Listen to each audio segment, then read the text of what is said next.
Hey guys, and welcome back to Fortune Theory for a very special episode. I'm Oliver, this is Patrick, and here is our guest, Karl. Hello, thanks for having me, guys. How you doing? It's alright. All right. How are you doing, Pat? Shit is what I'm doing. I'm not bleeping that out Pat's either. not very well tonight, so I'll probably win this argument. Right, so yeah. On this very special episode, for once, we're not going to be talking about a specific film or franchise in particular. Instead, we're going to be talking about a massive debate amongst people in the film industry of what is better. So that is film franchises or standalone films. So I'm going to kick off and go to our guest, Karl, for his opinion on that. Regarding any franchise. Better? So, yeah. I don't know. I think it depends. I think that if a movie series warrants a franchise, then go for it. But I think if it's something that can be told in a single story and doesn't need to be stretched into like a massive thing, Fast and Furious, we should probably not do that. Sorry, Ollie. Because the problem is you have so many spin-off. This is one thing I was going to actually want to talk to you about. Because you're a massive fan of Marvel movies, of the MCU movies. And they're part of the sad thing about the MCU is that they're all so connected to this bigger story. And all of the stories, all of the characters they can have their own adventures within the world of the MCU, but it has to come back to like the bigger, broader story. So does that not for you as a franchise movie lover, if that's a word, does that not like make you a bit like you're gonna go watch this movie, you're so hyped to watch it, like say Captain Marvel or like Black Widow, you're like, I can't wait to watch it, but then do you not realize it's gonna be the same story, just told differently with different characters? It's gonna be good guy has problems, good guy fights bad thing ends, good guy wins, Avengers movie.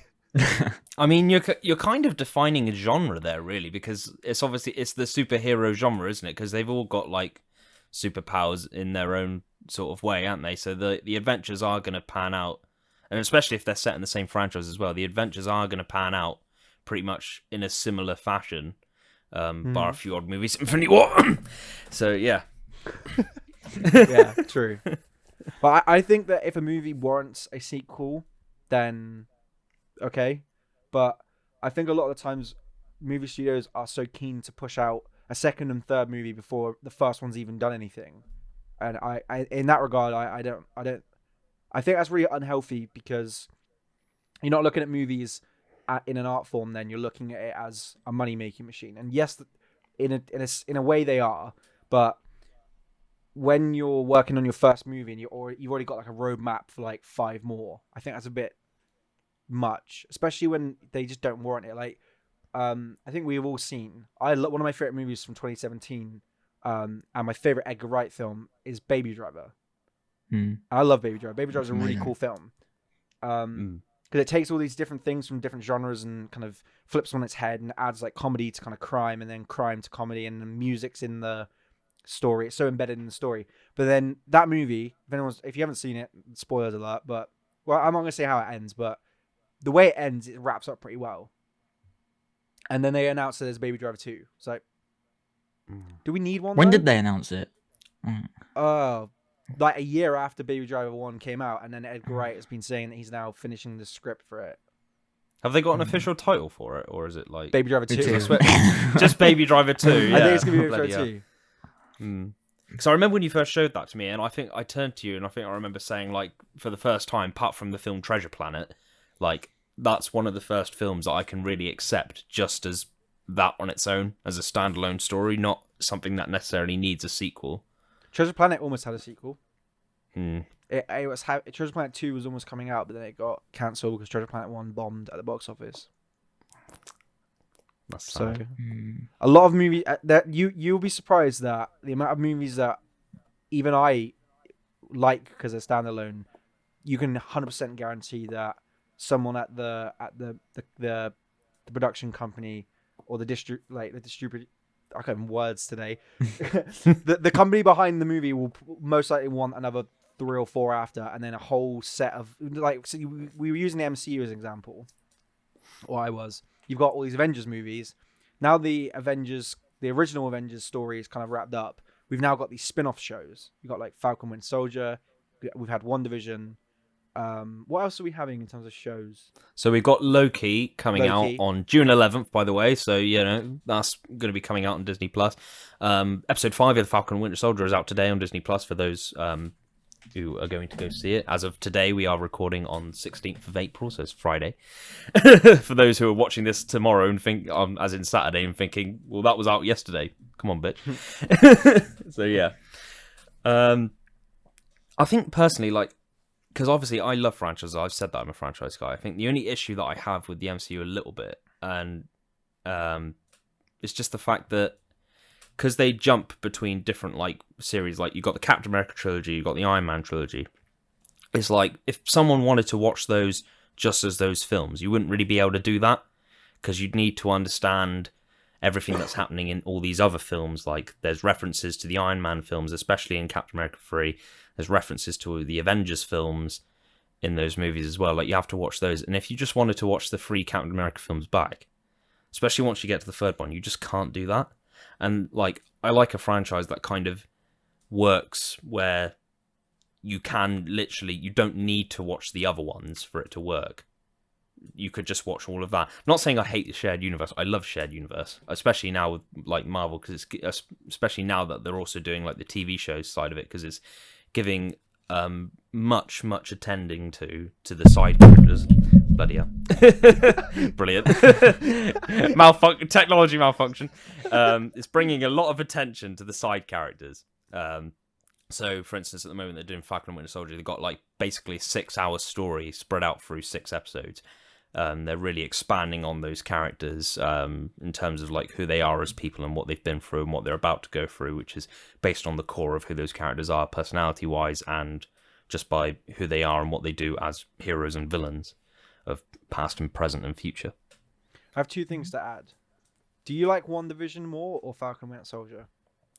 For me personally, because of the characters and the story, I'd say Falcon and Winter Soldier. I do like the kind of new style that they did bring into WandaVision. For that, I thought that was very interesting and almost unheard of to like those two genres of superhero and sitcom together. I thought very interesting. I think it started off really well with WandaVision, but I think it kind of deviated back. It went from something very unique, like episode 1, 2, 3, and 4, but then it started to kind of come back up to how a regular Marvel project goes, which was kind of annoying because we'd seen that for the last 10 years. The second thing I was going to ask is I don't remember if you guys did touch on this yet. I don't think you would have, but have you spoken about the Wyatt Russell whole controversy? Yeah, we'll probably get more into that when we do our Falcon and Winter Soldier episode. But yeah, obviously, okay, I'm sorry. No, it's fine. No, we can talk about it now. We can talk about it now as well. So for those who don't, because I was going to ask what do you think about fans having that much influence over the people that they are watching? Yeah, so for those who don't know, Wyatt Russell, who's actually Kurt Russell's son, Kurt Russell playing Ego in Guardians 2. He's been having some issues with the fandom online and has decided to deactivate his that's a bit of an understatement really, and has decided to deactivate his social media accounts because of the abuse, and that's fair enough. But it's kind of a disgrace to have to lead to that really. He's an actor playing a character. He might not be a character that we like, but he could be Dolores Umbridge in Harry Potter, and we hate her guts, but we don't hate Imelda Staunton. Is her last name Staunton? Who played her? We don't hate the actress, we don't hate the actor, we just hate the character. But we don't need to shit on the actor who played that character. It's not the same scenario. You might hate the fact that he's a new Captain America, but actually he's not, because in the comics he's US agent and super patriot. He's not Captain America. The only reason they've done that is just for the integrity of the story. Come on, don't shit on the actor. He's done a great job throughout that series so far. But yeah, just a little side note. I think that's the point, is that you hit it right on the head, is that we live in this age now where social media and voices are so much louder than they used to be, because you can do more damage now behind your phone than you could standing in the street with 10 people shouting at someone's house, because you can start this hate-filled fire to this person's entire life just because you disagree with one thing they did. But the odd thing about Wyatt Russell is I've seen a lot of hate that's gone towards him. They're not criticizing his performance, they're criticizing his character. And that's what annoys me the most, is that if it was purely just, we hate your performance, then it wouldn't warrant death threats, because nothing warrants death threats, in my opinion. No. But you could give someone criticism. You could say, I don't like you as the character, John Walker. I think your performance is really bad, but I like the character. Or I like you as a person, but I hate your character and I hate your performance of them. But it's... I mean, that's all right. Like, Yeah, that's that's like fine. people... That's like people... Any person hating an actor who plays a villain, they'd be like, oh, I hate your character, but, like, you know, I'm meant to, because... That's the biggest That's the compliment. whole point of the story. That's the whole point of the director's intention, the writer's intention, is to bring in these characters that you want to fucking shoot with a machete because you hate the living shit out of them. But, you know, that's what they're there for. They're the punching bag for the fandom. But, you know, it's nothing to do with the actor. The actor's come in. He's like, you know, that actor could have been playing a character you did like. But, you know, someone has to draw the short straw. They have to come in. If they're a good enough actor to do it, they have got to come in and play that character that you don't like. I think that's the biggest compliment. Because The biggest it's needed. compliment as an actor that you could get is if you're playing a bad guy and someone goes, I fucking hate you. I think your response You've should be, won. thank you. Yeah. It's like, I've done Yeah. my job. It's like, and that's the But point. taking it to the extent of, like, death threats and things, that's just fucking redundant beyond the word redundant. Yeah. I can't imagine being, because of how good of a job you're doing at your job, you're rewarded by people saying, I want to kill you in real life. I want to come to your house and stab you, and I want to out your family because you're doing a good job in your role. Why? Why? Yeah, fucking hell. Yeah, sorry, I didn't mean to take it off that tangent. No, that's fine. That's It's a very fresh It's a topic, nice and- little side note for the video. Yeah, it's a fresh but, topic. yeah, It just we'll- annoyed me when I saw it. It annoyed me bad. But yeah, sorry. like, that happened to that extent because of how big the MCU's grown, and obviously we've already had, because we've had so many characters like brought into that universe and that franchise. We've already had Steve Rogers as Captain America, and he's already passed the shield to someone in the comics who obviously the franchise was inspired of, Sam Wilson, who gets the shield. Spoilers for Endgame. It's been out for 2 years. Come on, guys. Yeah, I was get gonna with say, if you haven't seen it yet, Yeah, you like, deserve to get you know. spoiled. Yeah, screw you. Do apologize. He gets a shield, and you know, obviously, this story picks up with someone new who comes in, another actor playing another character from that bigger universe, and he takes the shield. And he's the character, like I've said, he's brought in as the punching bag. You're not meant to like this person. He's a villain in the comics anyway, so you know, gotta give him credit for that. Yeah, But yeah, just lose I don't him. know where I was going with that. But I think forgot that's, where I was going with that. I think that's what you were saying there is right. You were getting onto the point about that it wasn't the fact that Steve Rogers wasn't Captain America anymore. And a lot of fans, including myself, would have loved to have seen Chris Evans continue playing Captain America because he's incredible in that role. And I'm not the biggest fan of the MCU anymore. I was a big MCU fan for a while, but then after Endgame, I just kind of fell out of it. But every one of Captain America's movies are some of my favorite MCU movies of all time, and it's mainly down to Chris Evans' performance, because there can be any number of scenes and they can be dragging and being as boring as possible. But when Chris Evans is on screen in a scene, I'm immersed. And they experimented with the idea of him giving the shield over. And I remember being in the cinema on opening night of Endgame and watching old Steve hand the shield to Sam, and everyone was ecstatic. We were so happy. So the idea that you can have something pre-established in your franchise and it be changed is not the issue. I think it's in the way in which you do it, which was going to lead me to my second thing.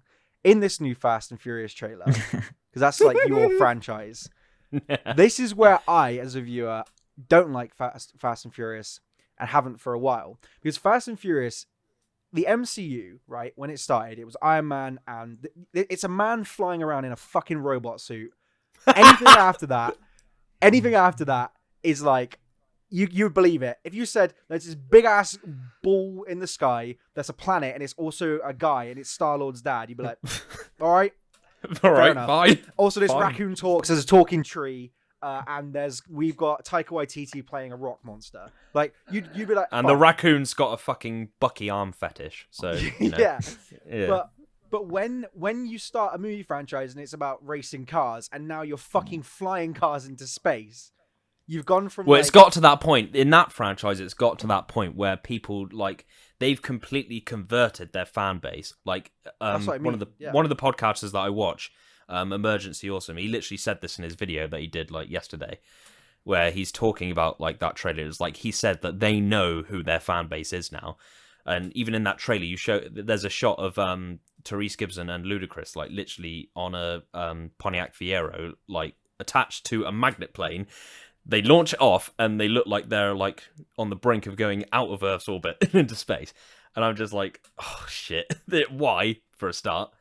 And then you tagged me in that thing yesterday about them sharing the universe with Jurassic Park because it's made by the same studio, Universal. Like, I think to myself, okay, that's a bit ridiculous, but I did kind of have anxiety about. another malfunction. I did have a brilliant. I did have a like theory a while ago that I kind of kept to myself, worrying that they were going to do something like that at some point. Although they did have an interesting one where they said about sharing the universe with the Expendables. What? Is it the Expendables or the Expandables? I always get that. Hold on a second. One, I've not heard that. Two, how is that going to be possible? Because Jason Statham plays characters in both franchises. That's what they wanted. That's what they wanted to do. They wanted to make it so like that character would secretly be the same person or something. But I don't get how that would work. I heard a rumor about it a while ago. But yeah, that's just a little funny joke that I didn't know. I keep forgetting what that title is for that trilogy. Like, it's such a great. Expendables. Oh yeah. Expandables. Expendables.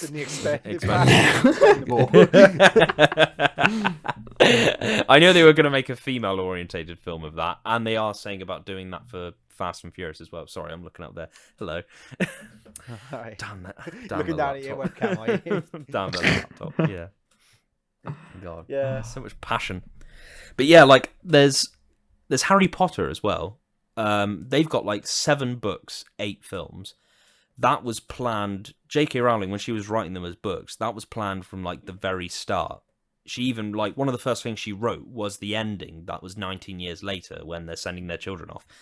Spoilers, but you know that's been out for fucking years as well. Come on, guys. Like, you know, she had that like really like that wasn't milked because every story is another year at Hogwarts, and that was like they all had an intricate part in building up to that final you know, confrontation between Harry and fucking Voldemort. Sorry, me and Pat were laughing because you said they hadn't milked it. Me and Pat looked at each other and went, Fantastic Beasts as well now, and then we got like, well, I mean, to that extent, and you know, they're doing that because the fans just love the franchise. I kind of get that, and it's not the worst thing they could do, but, you know, the films haven't really been... you know, you might want to shit on me if you do, but Fantastic Beasts films haven't exactly been the best. The first one was, like, good. The second one was... kind of just felt like a filler that was setting up whatever the third one's going to be. But I'm not saying I don't like it. I like both of them, but, you know... How many movies are they now? To me, my opinion on that is that's where it's become like over expansion. It's not necessary. Okay, so in that same vein, over expansion, do you think it's over expansion that the Fast and Furious are now having like the spin-off movies like Hobbs and Shaw?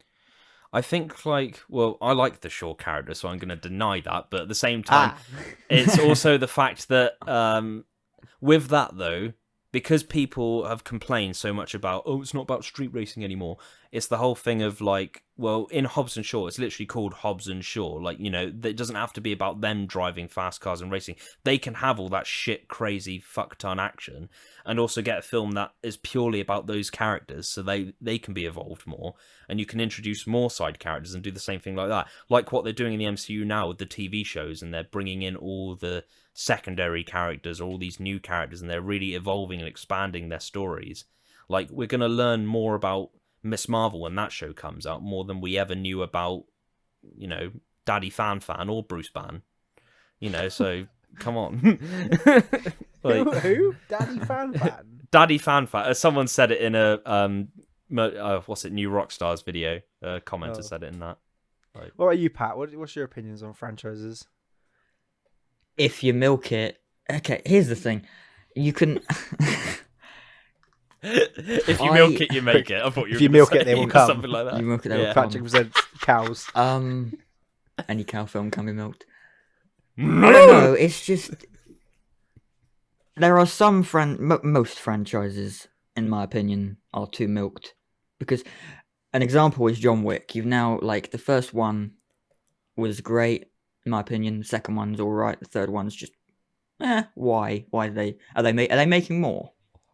Yeah, they're making John a Wick, fourth one. I will say, Yeah. real quick, as someone that despises franchises, the John Wick franchise is one of the ones, in my opinion, where the storytelling might not get better. Because it never really was that great in the first place. Let's be honest. I love John Wick, but the storyline has never been that complex. It's one just is my about favourite. action. And Exactly. A lot of people, I agree as well. I don't think John Wick 3 is my fit. John Wick 3 is not the best movie out of the trilogy, but I had most fun watching John Wick 3. Because in the same way that Ollie said about Fast and Furious, where Fast and Furious knows what its audience... The audience knows what it is now. That's where John Wick 3 came in. Because John Wick 1, they were testing the waters. John Wick 3, they were just slightly kind of going out of their depth. John Wick 2, sorry, they're going out of depth. And then John Wick 3 is just John Wick on a horse, fighting motorcycles. just fighting everyone. Like, That scene was fucking great when he went into the barn and that fucking horse just like fratted that fucking bounty hunter. But a lot of the movies you watch, Fucking hell. and like Pat, are standalones. Because your favorite director, I'm not going to say his name. Nolan.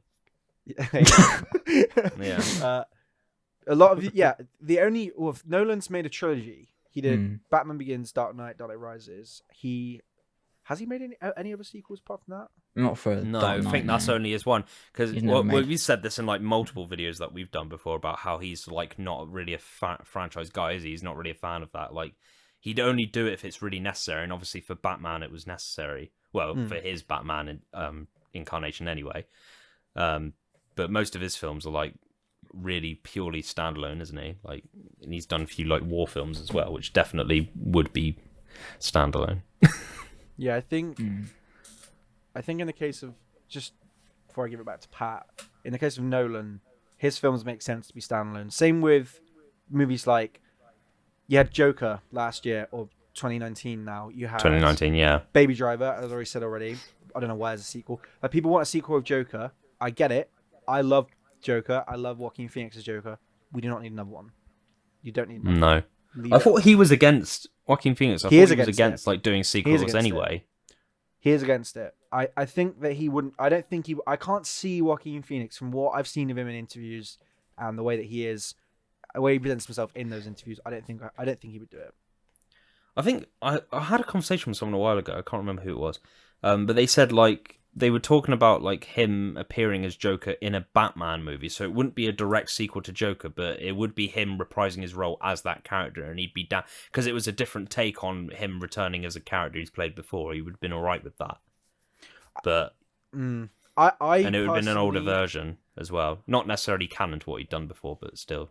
I personally think he'd do a great job, because he did a great job in Joker. But I think the reason why Joker was so great was because, and a lot of people love Joker like more than most sort of standalone comic book movies, is because it wasn't a comic book movie at all. It was basically, here's this world, here's Joker, not the Joker, just a guy that calls himself Joker, and it's in this world. It could be DC it couldn't even be DC if it didn't want to be, could it? It could just be The world is Gotham, and there's Thomas Wayne, and there's Martha Wayne, and there's Bruce Wayne in this world, and Alfred, and all these people that will become bigger characters in the world of Batman at some point. But Joker was something on its own, completely different. And I think that's why so many people are so quick to rush out the gate and just as soon as the movie's over, they're like, let's get another one out. I want another one. I want to see another one. But I think what you're missing is when you ask for more, especially when you've already been given a performance in a movie like Joker, you're gonna overindulge yourself with talent to the point where you're gonna just be it's gonna be so saturated with scenes you've already seen. There's no point in making a movie about something that you don't need to know about the character. It's like, well, at the end of Joker, spoilers, watch Joker, please. It's actually a really good film. At the end of Joker, he becomes Joker, and he is in prison or in the Big asylum. surprise. Yeah, and the end of the movie is he's now become Joker, and we know as comic book movies and fans what is going to happen next, and the answer is literally anything because he's the Joker. We don't need to see that though, because it answers itself by saying anything is now possible because he's now full-fledged Joker.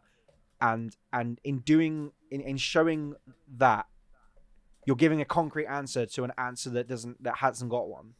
It doesn't need it doesn't need a black and white answer. It doesn't need this is what he does now, this is what he does then. It's let your imagination run wild and think about all the shit that you could do. And to add on to that is kind of like the whole. It's like something my ex-supervisor said to me once when I was like cleaning screens at my job, when I was using too much like screen wash or whatever. Sometimes less is more. Yeah, so, exactly. Yeah, and like that's probably my worst analogy I've ever done for this channel. No, that's good. There's probably worse to come as well. Like because of the film being an independent success, because like I didn't look too much at the box office like revenue and all that sort of stuff, but I'm guessing it's like really good. I know it was like really critically acclaimed, like really positive and whatnot. And like you said, the way it ended, literally, it could be anything because he is Joker. You don't need to add on to that. It was a pretty lengthy film as well, wasn't it? Like, it had enough time to flesh out who Joker was. And in the comics and through all the adaptations we've had before, up to this point, I don't think we've had, like, people could, like, come out after me with pitchforks and torches, but I don't think we have had a fully fledged, like, proper, hugely in-depth, really going back to roots, backstory on Joker before. No. Like not by DC ever producing a film that clarifies who the character's name actually is, whether that actually is like what they're saying his official names. I don't think they are anyway. Well, it isn't his just official name because he was adopted. He never had one. Yeah, he never had one. So that's the great thing about that is even his name is not his real name. Yeah, which is great. It's layered. Brilliant. It's pretty smart. But yeah, I agree with what you said. But yeah, is because when you look at it from a movie making standpoint, your movie basically usually follows a 3-act structure. You've got a structure, act 1, which is setting up your character. Your character has trials to overcome. The second act is usually that they're learning to deal with them. They're getting beaten down quite a bit by the things that they're having to learn to do. But then in the third one, they rise and they resolve. So act 3 is always rise and resolve. And when you've made the movie and you've done that, you had the rise, you've had the fall, and you've had the resolve. The movie's done, and it's over. That's the story over. And what is past those 3 things? Like in a story like Star Wars, for example, like Luke doesn't become the most overpowered badass in A New Hope. He becomes good at being a Jedi, but it'll be episode 5, but Empire Strikes Back and Return of the Jedi are warranted because you need to see his full act structure within the movie. But yeah, in a case of like Baby Driver, as I've said before, like I said earlier, why do we need a sequel to that? Because he's already done everything that he needs to do as a character. He went from being a kind of bad, kind of criminal kid to falling in love and getting out of that life, and actually, for once, apart from the only movie I can say that I've seen this happen in recently would have been Cherry, where you actually see a character pay their comeuppance for what they've done wrong, spend time in like prison, and then they come out as a better person. And that's what happens in a Baby Driver. So that's in my opinion, in my head, think about that. He's spent like 5 years. Was it 5 years, Pat, in prison? He spent in Baby Driver. Probably. I think I like guess that you guessed right. I think it was like between 4 and 5 years. He spent 4 and 5 years in prison. He's reformed his life. He's become better. The second movie is basically going to say, fuck all that. Fuck the reforming. Fuck him turning on the criminal world. He's back in action, baby, because we want a second movie. And where are we going to go from there? Yeah. That's like the, like, I feel like we're kind of swapping sides a little bit. Like, I agree that, some films work better as franchises and some, like, work as standalone. Like, but, with things like that, if you've got one story that's, like, pretty much closed in on itself, which that one would have been if they didn't decide, like, halfway through production, we're gonna, like, milk the fuck out of this. We're gonna make fucking Baby Driver, 2 Baby 2 Driver or whatever. They're gonna fucking, like, change the name of it or whatever fucking shit. Share the universe with Fast and Furious and Need for Speed or whatever. Like, just go with the original, like, screenplay script that they would originally had rather than change it. Just stick with the story. Like, if you've got an idea that actually makes a compelling, good way to continue on that story, do it. Sure, fine. Maybe seek the audience's approval first. But, Do you want I suppose if you got the money, break all the fucking eggs you want, isn't it? Ollie, do you want another example of a pointless sequel? Yeah, go on then. Have you seen the trailer yet for The Hitman's Wife's Bodyguard? Whatever it is. Yeah, I did watch that. I kind of felt like that wasn't even a sequel, really. I kind of felt like that was just a shit spin-off. It is. Yeah. That's what it looks like to me. That's the first sequel that's like the first sequel trailer I've seen in years that I finally accept as not the sequel because it doesn't have a 2 in the title. For stupid reasons. There we go. That's good. But sorry, I was wanting to know from Pat, like, about I was talking a bit about Nolan, and any Nolan film you watch, Pat. Okay, so for me, I think we're gonna have the same opinion. I'm gonna ask you, and I'm gonna agree or disagree. Out of Nolan's films, if you had a choice to have a sequel to any of his movies, which one would it be? And why would it be Inception? You see, I kind of like the what's the word? Just ambiguity. Yeah, I like the ambiguity of it. I feel like it works. Yeah, I like it as well because it makes me hate it so much. I mean, for years since it's come out, people are like, "What? Is it a fucking dream or not?" But yeah, what one would I like to? I don't know. I tell you what, in a weird way, The Prestige could it? I don't know. Sorry, my headphones just died. Oh, very sorry. Just keep going. I'll come back on. I feel like The Prestige could have maybe at least been like a second one, but then that does kind of go against the fact of they concluded it worked as a standalone film. I can't think of any film that Nolan's done I would want as a sequel. Not that I would like disapprove, that hate any of them for like making a second or third one. I mean, like The Dark Knight, it's technically an Act 1, Act 2, Act 3, but obviously in 3 films. And I think as far as I know, they actually didn't they didn't not know that they were I thought I was laughing. I had to switch my headphones for everyone's dying. Brilliant. Yeah, I feel like I don't know if they knew that they were going to make The Dark Knight and The Dark Knight Rises. I think they knew they were going to make The Dark Knight. I don't know how definitive that was, but yeah, that is one of my only sort of 3-part franchise that works in my opinion. Mainly because it's like my top 10. Did you ask if Nolan knew about his trilogy? Well, as in, I didn't. When I've seen all of like the interviews and making ofs and the documentaries about it, it sounds as though they had concepts for The Dark Knight and The Dark Knight Rises, but they were going from The Batman Begins, and just it was possibly going to be a standalone. But then I think part of the reason he did Batman Begins was because he was promised a 3-movie trilogy. He was basically told. I think they basically wanted him to do a standalone, and he was like, "I would rather just do, like, I don't think you can fit Batman into one movie, or as his story. You know what Nolan's like? He'd probably be thinking about 500 different things, and they're just like, can you just do like the origin story of Batman? He's like, no, got to do this and that, and then this and that. And I can't remember on the release wise was the because the Batman Begins and The Dark Knight were basically like prep for Inception, not physical, like literal prep, but they were kind of like him. Because The Dark Knight Rises came out after Inception, didn't it? It was like 2012. Yeah. Yeah. So Batman Begins was 2005 or And then 6. Dark Knight was 2008. Yeah, 2007 film and 2008 release.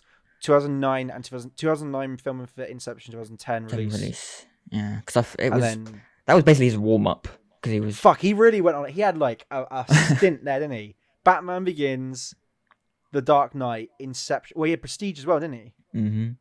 So, Batman Begins, Prestige, When did the Prestige Dark come out? Knight, 2006, I think. Was Prestige before? No, was Prestige before? I think Prestige was before. I don't remember. Ollie's he don't remember either. Have you even seen the Prestige, Ollie? No, I haven't. No, It's not his another best, but reason it's for really our good. comments to like bash on. I I've reckon heard of it. I haven't seen it yet. Okay, hold on a sec. Speaking of Prestige, what's that movie franchise you love, Ollie, about the magicians? Hey, What's the movie with the magicians in it, with Woody Harrelson in it? oh, Now You See Me. Why does that have a sequel? That did Yeah, not that's need pretty, that. That's pretty Yeah. pointless. Like, I love obviously the fact that they decided to bring in Daniel Radcliffe for some fucking reason. Like, because why the fuck not? But like that seemed kind of like partially redundant. But I don't know. I'm not as big of a fan of those films as I feel like I should be. But yeah. Speaking of other unnecessary sequels, but yet still kind of semi-alright, because they're fucking hilarious. Grown Ups 2. Oh man! If anyone's got an opinion on that.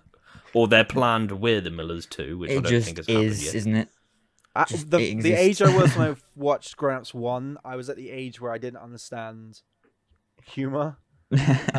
So back then, if it had a fart joke in it, it would make me laugh. And Grown Ups is the king of fart jokes because it's an Adam Sandler production with Kevin James and his whole Kevin merry James, men a of the fat crew. guy farting is going to be Yeah. the funniest thing in the So, world. Oh, we need a funny fat guy, Kevin James. We need a funny black guy, Chris Rock. We need a funny white guy that's like a weird guy. Oh, David Spade. We need an even weirder white guy. Oh, Who's ugly. what's his So, name? Rob Schneider. Rob Schneider. That's it. Yeah. Yeah. Robbie. Yeah, I think Grown Because Ups she's 1. fugly, just like you. Yeah, Grown Ups 1 is pretty Hey! funny. Grown Ups 1 is pretty funny, and I don't think Grown Ups 1 warranted making as a movie, but it did. And it was funny. But Grown Ups 2 definitely didn't deserve to be a movie, but it's not as good in any way. The only one scene that makes me laugh still to this day is the entire scene in The end game battle at the house at the end. No, not that. The bit that still makes me laugh to my core, because I don't know why, and it sounds mean saying this, but it just reminds me of you when you're like in a hyper mood. It's the whole scene in the supermarket with the guy waking up and going for a shit in the toilet, and then he walks over to the thing and he Get goes, out of me!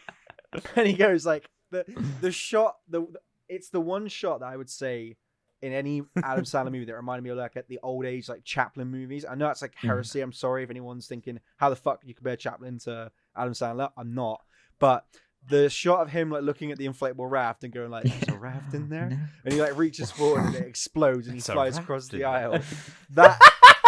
Yeah, exactly. That's me. That scene kills me. That's such a Why stupid- does it blow up? I don't fucking get That's that. right. Yeah, it's such a ridiculous. stupid scene, but it's really funny. There's a raft. So that was made to be a meme. Wasn't Yeah, it? that was Pretty me. They just went trailer. We're gonna put a scene in there for a trailer shot. There we go. Yeah. Oh. Fucking hell. Oh my god. But I think Speaking of that, like I've realised, like that's quite an interesting topic actually. Like scenes that were made like specifically for trailer shots, because like when I was watching the new Fast 9 trailer that just came out, like there's a shot of like Vin Diesel stealing the gun of John Cena, and they both like steal each other's guns, like whole Black Widow style, and just the way that shot kind of flows within the trailer just makes me feel like how are they going to make that work and like the flow of the film. It sounds really, it's like this sort of stupid like you're right. superstition, but like something about the way that shot looks it looks good for a trailer, but I don't know how they're going to make that work for the film. You're totally right. I don't get how that makes sense, but it kind of does. No, But you could probably explain it better than me. It does. Most Hollywood movies nowadays, they write and they bake into their stories certain scenes and lines just purely for a trailer. So any movie that has this line in it, some sort of like ambiguous line, like you know what they're coming for. You know that's going to be in a trailer, or like a character saying he's the best of the best, better than everyone else, and we have to stop him. That's a line that's like, it's just for like, the trailer shots are going doom. He's the best of the best. Doom. That's why when you watch the film, there's a line that's said that's spoken that's similar, but it's actually nothing like how it sounds or is spoken as in the actual final product. Infinity War with Destiny Still Arrives, all the same. That dread it, run from it. Destiny Arrives. They kept that, but that sounded different. Exactly, they re-recorded it for the trailer just for that reason. So they wrote that line. They had Josh Brolin perform it differently with different inflections to sound better for a trailer. Which, to be honest, the way he did it in the trailer was just better for the movie anyway. But in the movie, he just kind of dread it, run from it. The reason it's like sounds the way it does in the film, like the final product, is because it's more like gritting, isn't it? It's like more dark and it's more human-like almost, more relatable, like, in the intensity of that like scene when he's like monologuing that line. Dread it, run from it, Destiny Arrives, all the same. It's like he's relaxing his muscles when he speaks because he's he's in the zone because he's like, just destroyed that fucking shit. Killed most of the Asgardians. Spoilers, but it's been out for 3 years. Fucking hell, come on, guys. We already spoiled Endgame.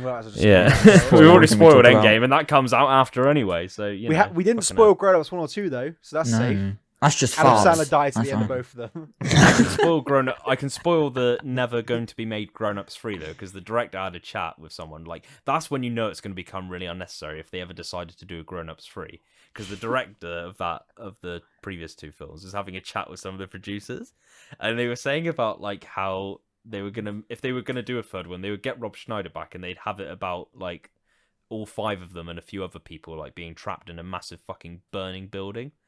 And the final, Jesus Christ! And they'd all get killed like in the most hilarious way, and then like the final shot would be of a guy like walking into the entrance like a pizza delivery guy or something, and then he says, "I'm a homosexual" before he gets crushed to death by a bit of rubble. And I was like, because that's apparently a funny line, isn't it? Like that would be like kind of semi hilarious to watch, but like by that point they've just like the way he's expressing that is the proof of as to why a franchise only works for so long when it is made.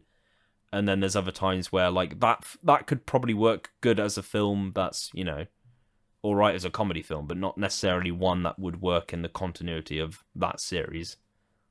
Jesus Christ, I say that like it's something like Marvel. Yeah. It's fucking Grown Ups. I don't think it cares. Like, there is canon, obviously, the first story, but it's not necessarily so do relevant. Do you not like that when a movie or a game or any story in the first part of the story, first movie, first entry into the story, characters are defined in one way, and then in the second entry they're very different? Do you not like that when a character or like the theme of the story changes so dramatically that it's almost like a brand new thing? It works as an evolution thing, like probably because of my simple mind. Probably one of the good examples I can think of is probably How to Train Your Dragon, because in the sequel to that, like the characters have grown up 5 years later. And they're all like, they're much taller now. They've got like, it's the first animated movie where I've seen a character like almost reimagined and animated and re-outfitted. Literally, it's like when you watch animation, it's like they never shower because they never change their clothes. Any fucking Saturday morning TV show, like, But in that, for the first time, I got to see like actual character evolution, because that was a trilogy made for the purpose of growing up with the fans who watched like the first one back in 2010. When it came out in cinema, like not, disregarding the books. By the way, my auntie published those books when they came out. Just an interesting fact. Shout out to Ollie's auntie. Yeah. Well, she wasn't really like the one responsible for publishing them, but she was in charge of the floor in the offices where she was the head of that department where it was published. So, it would have been published and then she would have had to approve it and all that sort of shit. But yeah, basically, like. Nice. And she's friends with the author as well. So another interesting fact. Like, quite closely. Have you got any projects? Love me, guys. Have you got any projects you need to produce? away. Just go straight to them. Yeah, exactly. Like, well, in my spare time, I'm like writing books myself, so hopefully I've got a lead. I've got a lead. That's one thing that I wanted to go on to really quickly is we all 3 of us are. I hate saying it like this, but it's true. It's just the only way to to say it. We are creators. Like, we've made stuff in the past, like whether it's short films or like scripts or books or whatever. We've pretty much done it all. When you're writing a story, and I know it's gonna be different from me and Pat, I think, from Ollie, but I think Pat might share some of Ollie's sentiment because I do a bit. Do you ever sit down and you are writing a story and you're not happy with just one, you have to keep going?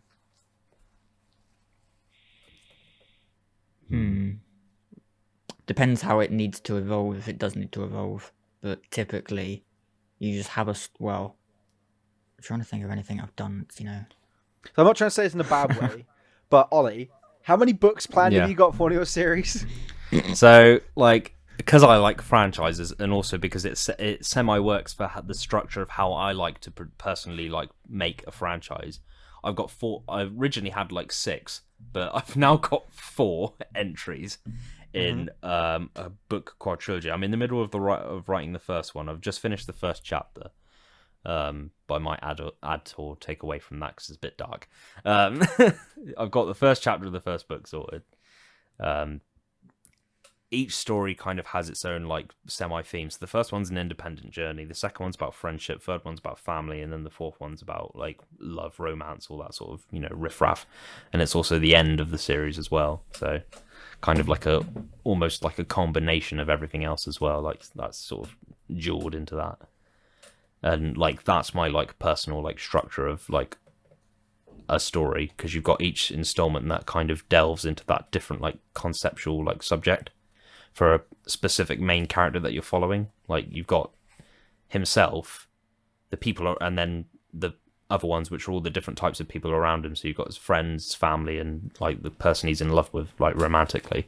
And if I was to do any more, like there would be a story where he or she would team up with all their enemies that have survived throughout the previous stories, and like there'd be a relationship there. And same with the mentors that he or she would have had over the years as well, like all the teacher figures, father figures, and other weird, bizarre things like wildlife and pets and artificial intelligence and like Mother Nature and all that sort of shit. Like he or she would interact with, and all that sort of stuff as well. But like, yeah, like I think when I'm writing, like specifically whilst I've been writing this, it can be strenuous to like think of ways to change and adapt and evolve characters and like figure out, because when you're writing a sequel, for instance, like the one thing that I think probably most writers would feel really strenuous about is, if they didn't already know this, is like finding a way to if they didn't know this beforehand, is finding a way to really like evolve the character, and also finding the best correct course of, okay, we've got a story because we've got a character that's like got established issues that still need to be resolved, like, but we haven't really touched upon properly yet, and like we know about this already, and we've kind of semi saw it in the first book or first film or whatever, but maybe we've not like touched upon it.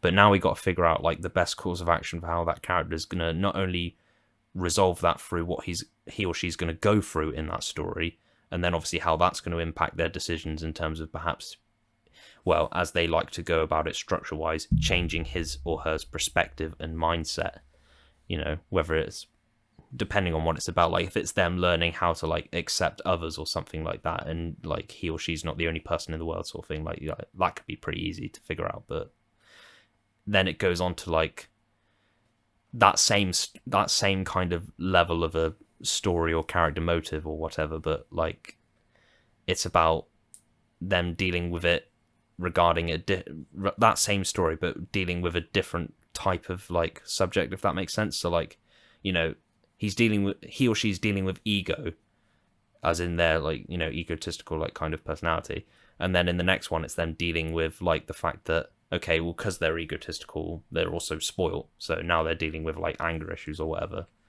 or something like that, or he or she's doing that. So like you got to find a way to like help them come out of that. But does coming out of that mean that they unlearn the stuff that they've already learned in previous stories? And you've got to figure out like the correct way on basically how to evolve the character in a way that not only makes your story that you want to play out make sense, but also just the character in general makes sense, and for it to not only be like relatable to the audience that you want to reach for the story, but also interesting for the readers to want to continue reading and, reflect on those lessons in real life, perhaps in terms of how they treat their lives, and how they perceive maybe some of their own personal interior struggles that they deal with as well.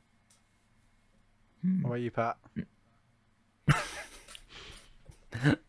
Here's a question, Ollie, actually. If Go on then. you... First of all, how different... I know there are obviously 4 books. How different is each one regarding, like, the character? Have they evolved much? Like, well, that's an obvious question, but, like, it's... Have they... Basically, could you... If you didn't want to make it a 4-part book series... If you wanted to, would you be able to make it just 4 individual stories that maybe have similar traits, but they are like the but same? they're not. It's not a Yeah. franchise that's connected. I mean, the way I've personally structured it is in a way that, like, and I have briefly considered that actually, but because of the structure of how the stories work, then there's probably not like a tangible way I could do that. But if I was to like look at each individual story and see how I could like make an original version of characters that we already know and incorporate them into it and perhaps change a few things here and there, I expect that I could but basically produce the same story, but that doesn't necessarily have to be like, canon to the other ones perhaps. Then I suppose that it, depending on the story it is, I suppose it can be done. Yeah, it's interesting. I mean, specifically my series, I'd say it probably wouldn't be able to be done, but like, I don't want to go into spoilers of my own work because it's not even done yet. Like, and I don't even know. I could change my mind about a lot of things. Like, we could be talking here for our next episode, and I've decided it's like only going to be 1 or 2 stories now. With only 1 sequel as more of a 2-parter than to like 1 story. That's the thing as well. 2-parters. Like, would you consider that franchise extension, or would you just consider that the same 1 story? it's more just part 2, isn't it? Really. I mean, it's kind of a franchise, but You talking about it? Kind of. that is 'cause that's literally a 1 chapter book. 2. That's split into that's 2 stories, like it's its own individuality. Did you like them? The recent like adaptions of it. First one's great. Second one was fucking terrifying. But Did you like it though? Even though it was terrifying, did you like it? I actually sat down and like sucked up watching the second one, and the end fucking freaked me out. But like, yeah, the stories are great. Visuals are fucking peak compared to like the original adaptation of it. Although, who was the actor that played Pennywise originally before? Tim Curry.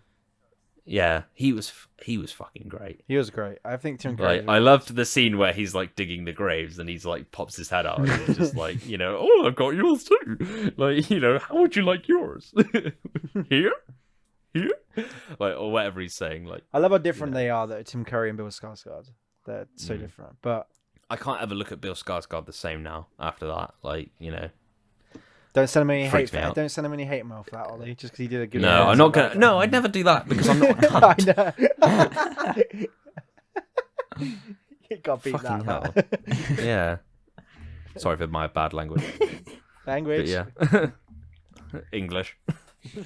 See, here's my, with a franchise, if you've already planned an entire franchise, this is mainly because I'm a, single film, one whole, hour long, 2 hour long, in Snyder's case, 4 hour long, even though that was part of a franchise, that doesn't matter, but if the story is already planned to be a franchise, if it can be condensed, I think it should. But obviously not missing out certain bits. I know obviously if you're planning an entire franchise from the start and you've got 4 or 5 films lined up, can you make it into 1, 2 films, or can you cut it out? But again, this is only because I would prefer to watch just a singular story. But then it might work though, because if they can't condense it because it's just too much material and they need the evolution of that story, then fair enough. But it's the same with Dark Knight. It ended perfectly. Well, The Dark Knight Rises anyway. Yeah. Yeah. Although they did set up at the end of that film, and I think I said this Yeah, in our they Batman did. video as well. They set up that whole thing with like Robin, or at least I the love guy, that so the much. rookie cop. His But name is they Robin. that had the kind of at the same time, and I'm starting to like think on what you said earlier, Carl, about like how Joker ended. Like everyone knows like what's going to happen, so it doesn't need to be shown. Hmm. Like that's fine. That's the point. That when a That's movie does fine. that for me is where a movie transcends just a movie, and when you're thinking about how a movie is after you've watched it for years to come, the movie's done more than its job. That's what a movie should do. A movie should not only entertain, but it should make you think about the source material, or make you think about things about it. So, like, case of Inception, the whole movie's about dreams and whether or not this character's in a real dream or not, or if he's in the real world or he's in a dream world. And he spins the spinning top at the end, and you don't see it drop, and it's left up to you. Even now, people are screaming about how they don't know what happened. Is he dreaming? Is he not? Same with Joker. It's like you don't need to know what happens at the end of Joker. He just goes off and walks down the corridor. And then Dark Knight Rises, you see Robin, or whatever his name is, Blake or Robin, get onto the stand, and he rises up, and it's like the Dark Knight Rises. But like you said, yeah, it's like you don't It need ends to know what perfectly. happens. Like you could. Yeah. There are certain directors, like franchise directors, I reckon, that would probably want to make another film or like go further with Robin and do some sort of Oh god, Well, yeah. unless probably a unless Robin they standalone series. unless they de-age or recast him. I think it's a bit late now, considering would- it's been about exactly. 9 years since that happened. But I think like there can be ways you can like continue it, because like obviously you're gonna get like your passive fans, or your fans that don't really like are into like DC or whatever, but they're not really like fully understanding what's going on, and then they'd probably ask for more for the purpose of understanding what that like scenes like that mean. And then you've got the production company who are like, oh, we can make money off that as well, so that helps us financially. So either they could make a standalone film that answers those questions and continues that franchise, not only for fans who just think, fuck it, I want to see more of it, but like regardless to whether I need to or not, and then the fans that want to see it because they personally don't actually get what that last scene really means, and also just for the sake of making money. But then they don't necessarily have to make a feature film. Like what they could have done is the whole Falcon and Winter Soldier route, just make a TV show out of it or something. That I wouldn't have said no to that, because before I got into like films, I was really interested in TV shows, and like I feel like that's going to really start to, since all like streaming's become really big, I feel like that's just become, it's like the old like records that have come back in like HMV and whatnot now. I feel like that's going to become like the big trend again. People are going to stop with the movies, and they're just going to go back to like TV shows, because the thing is, you've got such a huge way to expand like characters, as I've kept saying, in TV shows, like through like, especially now that they're doing like longer episodes. Like I used to be really into like TV shows where it wouldn't be all like connected so much. Like yeah, you'd have your part 1, part 2 special episodes, and they'd all have the same sort of like what you were saying earlier, Karl, about like superhero films all always going to be the same. But obviously any franchise or television show, each episode is practically going to be the same. It's going to be different in its own right, but like by title and characters and events and ending, but it's practically going to be the same sort of thing. Like I used to be really into like like TV shows like SpongeBob, which you would watch when you're growing up, like because each episode, I think like that's the main TV show that I can think of in terms of every episode almost being uncanny to the next. Like they even have episodes that pretty much retcon what was canon to what they've already established in terms of how certain characters met for the first time and things like that. And they announced that SpongeBob was gay, because why not? And yet there's like a sort of extra long episode where he's like getting married to Sandy Cheeks, and I'm thinking, okay, is he gay? Is he bi? Like what what's going on here? Like that Can kind a of sponge have a confuses the fan sexuality? base. Yeah, just things like that, and it's just okay, that's fine. Like and then I was talking to one of my mates earlier about the whole debate about like, okay, well you've got fire underwater, but it's is in this episode where they're going camping? Is that like set in a universe where fire works underwater, and then in the next episode we're in a new universe Oh where yeah, shit, you're right. SpongeBob's like got a fucking reef blower, and then like there's a beach underwater. Like, how the fuck does that work? You know, are they like on the Meg territory there, where they're like they've gone beyond the ocean floor, and like they've got to the ending point of like that part of like Bottom Island or whatever on the ground, and like, you know, just where that water is underneath, you've got a fucking great ass megalodon just swimming around in there. I've watched SpongeBob. I first watched SpongeBob when I was like 5 or 6 years old, so more than like about 15, 16 years ago. I've just now realised that how is there fire in the water? Fire underwater. Good nice law. So true as well, yeah. And how is the pineapple not fucking floated? Why is it sank to the ocean floor? Yeah, Yeah. Have bigger fish not eaten the pineapple? Yeah. Why do they walk? These Why are do they real not questions, swim? Pat. Yeah. Fuck the ambiguity of the end. Why do the boats section. not? Why do the boats that they drive as cars not float? Why is there fire in Bikini Bottom? How the fuck do Mermaid Man and Barnacle Fucking Boy section, breathe? just SpongeBob.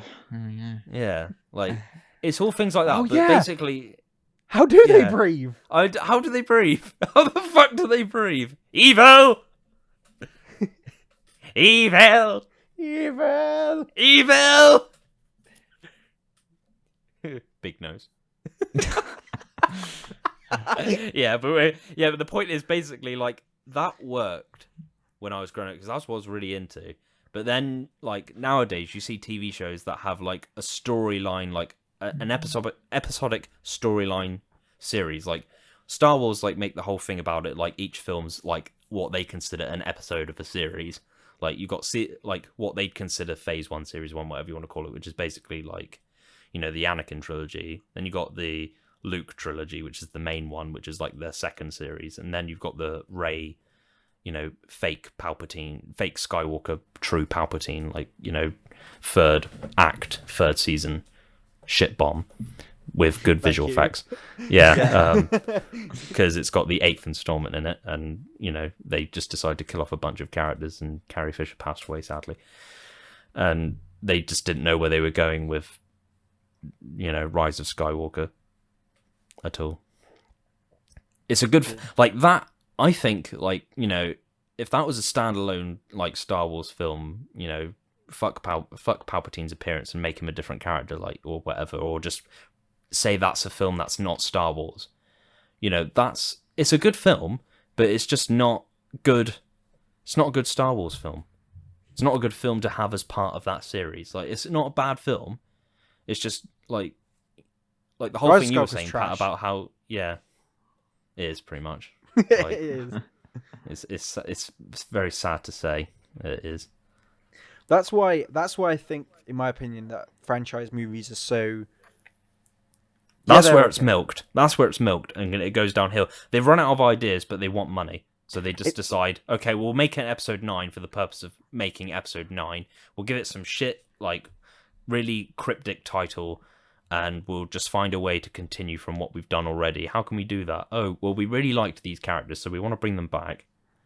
You know, we want to bring Palpatine back because, you know, it's fucking Palpatine. He's the Voldemort and the Thanos of the fucking Star Wars franchise. Fucking, you know, we need to top Star Trek because they're always milking shit as well through. But the thing is, though, they do it in different ways. Like, you've got original film franchises, you've got your new film franchises from Star Trek. You've got the TV shows as well. Like, you know, that's fine. And, you know, that's just how they decide to do it. I think that. Sorry to just cut you off real quick. But Yeah, I that's want to just go back to the I'll franchise. almost lose the point anyway. what I wanted to say is, I think the thing about franchise movies is I think that they're harmful in a way to creativity, right? Because, like you were saying, when you enter an established story, like I said with the MCU and Star Wars as well, there isn't, like, in a movie in Star Wars and Marvel, you've got comic books, games, you've got so many different storylines and different, you know, canons and you know, different versions of different characters. But when you're dealing with, like, the MCU and the Star Wars movies, it has to follow a very linear path. MCU starts with Iron Man, and you've got, all the solo movies building up to an Avengers team, and then Avengers fight something, more solo films. They fight another thing, more solo films. They fight another thing, and then they lose, more solo films, and then they win. Same with Star Wars. I don't understand why they even bother hiring directors with a vision to make those films. Because yes, you might have an amazing idea and a creative vision, but you're going to be so restrained by what you want to do because it has to fit into this bigger narrative. So for me, if I was directing a Spider-Man movie, I would, if I had the budget of Spider-Man Homecoming, I'd want to do so much more with Spider-Man Homecoming than what they did in Spider-Man Homecoming. But they have to set up the rest of the movies by making Spider-Man Iron Man's like protege, which that annoys me in it of itself because Spider-Man. Well, that probably really pissed off Sony. That's why they probably were so glad about how like Endgame ended, because I felt like they probably had less interference with like storytelling and whatnot, and also because like the whole main part of it had been done by that point, so they could go whatever route they wanted pretty much. Although they couldn't because he's still in the MCU, and we've got Phase 4 to worry about with the whole expansion of the multiverse. So that kind of needs to be teased at now. So, but I think that thank you, Mysterio.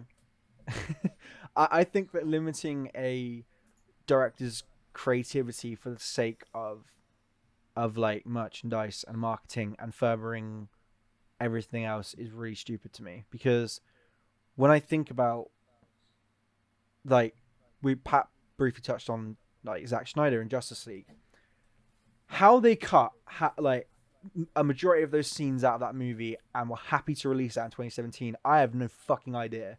But when I watched Justice League, Zack Snyder Justice League, a couple weeks back, I saw scenes in there that I knew that Zack Snyder knew he would not get another chance at this. So he, instead of going, I want to add all these scenes that are going to be touched upon in a later movie, I'm going to just put as much creative shit in this movie as I can and know it will go nowhere, but I'm doing something different than anyone else is doing. And that's something I'll give him credit for, is especially Zack Snyder. He is always the one where those guys are playing with Lego and those guys are over there playing with blue tack. He's over there playing with paint cans and he's juggling them on a ladder. Like, he's doing something completely different from everybody else, and you can tell it in his cinematography. I mean, that is great. Like, that's like, amazing that he's got like their own approach. Like, my only issue is obviously like, the counter argument with that is the whole fact that once the fans see that, they're going to then expect the Yeah. the expansion of it, and then they're going to call him out as a cunt, and they're going to Wyatt Russell him until he fucking makes the sequel that he's never going to make, and we're just going to end up with fucking Justice League 2. Well, in Zack Snyder's case, it's not that they're mad at him, they're mad at the studio, because the studio aren't letting him make any more. He would come back and do them, but he's also gone on record and said he did already have a plan of the rest of his movies with Justice League 2 and Justice League 3, where Superman would have gone bad and then Batman would end up, spoilers, well, it's not going to happen, so it don't matter, but Batman would end up dying and Superman and Lois Lane would have a kid, and that kid would become Batman. So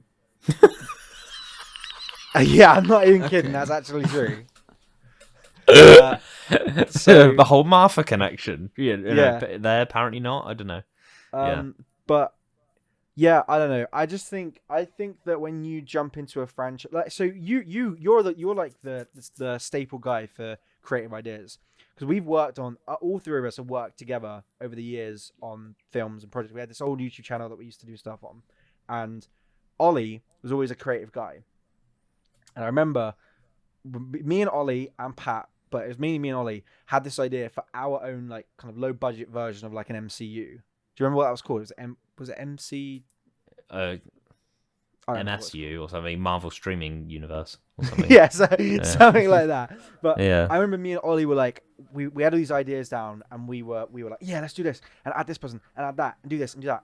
And we had these ideas and we were running wild with them. And when we sat down to think of individual ideas, we were going, oh my god, yeah, we could have Spider-Man do this and he could fight that person and that person. And then we would sit for a couple minutes and go, but wait, how do we get this to happen late? Wait a sec. And then we were having to like spread ourselves completely across like 5 or 6 different short films with different characters because we wanted to like wrap up one storyline in one story, but then we couldn't because it would interfere with another story. So we were having to like jump between all these. And I remember me and Ollie got so stressed out of it, we didn't end up making it in the end. In fact, we made one entry, which is up on Ollie's TikTok. Shout out! Yeah, so go follow at Oliver James Card on TikTok, because that's my TikTok. I just released I've done like 2 posts that promote this channel, even though like it's not impacted any of our subscribers or anything like that. So thank you guys. I've done. I've mostly of our videos I've done.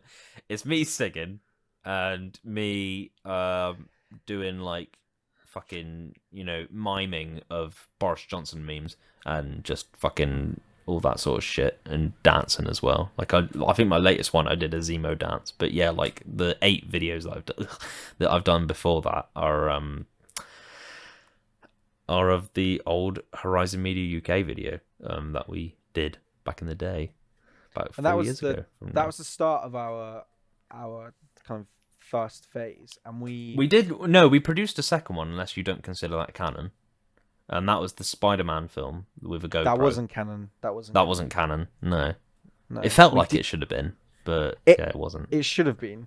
To be fair though, we did the 2 ones we set out were the ones I wrote out completely. Me and you both worked on the Captain America one together, and then we put that end credit scene in with Spider-Man at the end, who you played as well. and then I played him in the GoPro video, which is the only thing that kind of semi made that canon. But for the fact that we did it, and like you didn't play Spider-Man in the GoPro video, did you? Yeah, I did. Oh no, you played Spider-Man in the GoPro video, but you didn't play Captain America in the GoPro video. So yeah, it wasn't same canon though. No, but oh yeah, it was Nathan with a beard. Yeah, it was Nathan at the end of that. But I think we had all these ideas and things, but then you get so bogged down with like you have to stick to this stupid pre-established story of everything has to work together, not individually. So you can't have just overcomplicates everything. Like I was saying earlier with the whole you want to make Cap 2, but you have to you'd want to make the Winter Soldier, but then you have to acknowledge that the Avengers has happened, and all these other superheroes and all their other films have happened, and then you get to Civil War and it gets really complicated because you have to bring in some of the a lot pretty much the same amount of Avengers and plus more that you've met throughout the last 2 Avengers films, and you're watching scenes from the first Avengers film, as well as Age of Ultron, and I think they were going to have a scene from Thor: The Dark World, but that's a shit film, so they decided they weren't going to do that. Not because it's the 8th entry, just because it's just shit film. I didn't even know it's the 8th entry. It's the 8th entry in the MCU, but film wise, but yeah, it's a bit of a shit film. Loki's probably the best part of that, to be fair. Fucking hell. But yeah, what was I saying? I've literally got Pat needs to be our mediator. Yeah. What were we saying, Pat? What were we saying, Pat? You were literally on about Thor. No, before that. Yeah, Spider-Man. before that. Before Spider-Man. No. Okay, I know. Yeah, I know. I caught up. Yeah, so they're in a meeting room and they're talking about what's happened in the first 2 Avengers films, and I'm thinking, pure Captain America fans, who the fuck wants to watch the Avengers?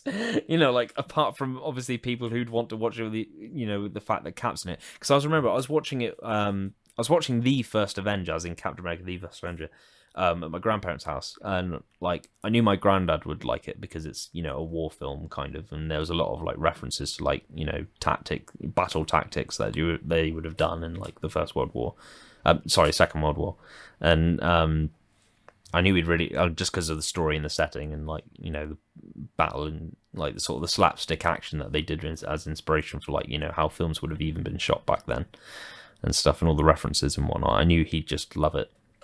And then when the sequels were coming out and we were watching those because they were premiered on TV as well, that's where he started to not like it so much because he's not really a fan of fiction.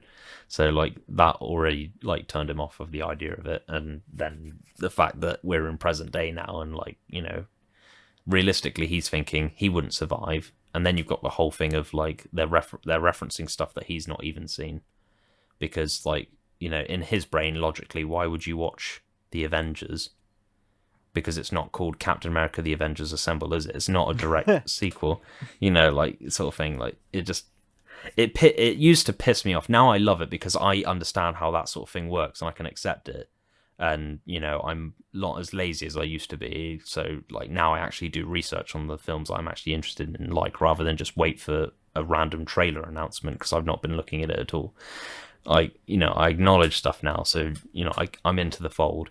But like back in the day, that would really like grinded my gears. Did you? Sorry to call you out. Did you watch Tenet before your Tenet video? No. And secondly, if we're already on topic, talk to me about motion smoothing. Here we go. Yes. Ollie, why do you like it? So I've been really intrigued by it. So a little while ago, someone was living with us. I won't say who for data protection reasons, as in at my place. And with it, he brought his TV. And his TV was a fuck off like 42-inch like 4K TV. And like one of the first things you get when you get like these sort of new TVs is that like obviously all of its like factory settings are in place. And I'm watching like Avengers Endgame and I'm thinking, why does everything look so like not animated in terms of like the actors' movements? Why does it all like flow almost like really well if you want to look at it on a realistic sense? Like why does it look like a soap opera? And I'm talking to people about it and they're like, oh, it's the motion smoothing, and then I'm hearing things like Tom Cruise hates it. He even did a whole video on why he hates it. Like I get in a way that people don't want to watch something that reminds them of how shit the real fucking world is and how like crap life is in general, because it's like what life looks like, but well, that's probably not even the reason really, but that would be my personal like take on why people resent it. Like I get that it kind of semi looks shit if you want to see stuff look more like visually interesting, sped up or slowed down, but personally I just like the look of it because it just makes me feel like I'm looking at something that could actually be real. Well, the whole point it's made more real and more visually HD by the motion smoothing, in my personal opinion anyway. Like when I was watching Endgame, specifically the portal scene, like I'm looking at Captain America's movement, his face looked fully HD, and his movement wasn't like animated or plastered by like how it was shot at all. It just looked to me it just looked brilliant. I loved it. Well, I fucking loved it. The whole point of it really is the artistic counter-argument. intention. Like, I'm pretty sure the whole point of like trying to like have a ability to turn on or off motion smoothing is purely for artistic intention, like director and cinematographer's creative choice, and the fact that it's called the soap opera effect for a reason, like fucking Corrie and Emmerdale in the UK. Like, is it Gemini Man? Gemini Man. Jumanji. No, Gemini Man. Gemini Man. The Will Smith movie. Yeah, shot at like Gemini Man. 120 FPS as well. Yeah. Yeah, with motion smoothing in mind. That is ridiculous, because here's the thing: you shoot 120 so it's smoother, and then you add motion smoothing to it. You've got double smooth. What?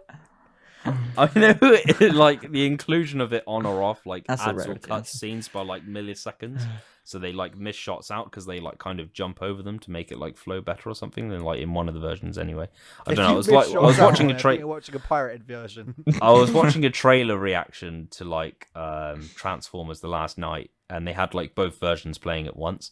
And there was one shot that I loved at first when I watched it with motion smoothing, but then when I watched it again, it was kind of semi shit because they'd done it, and because they'd made it look the way it did. It might have been the quality of the video because it was a bit shit, to be fair, but it was just a bit static, and it felt like it didn't flow very well. So I don't know if that's like one of the issues with motion smoothing, or like Motion smoothing also doesn't make the quality better though.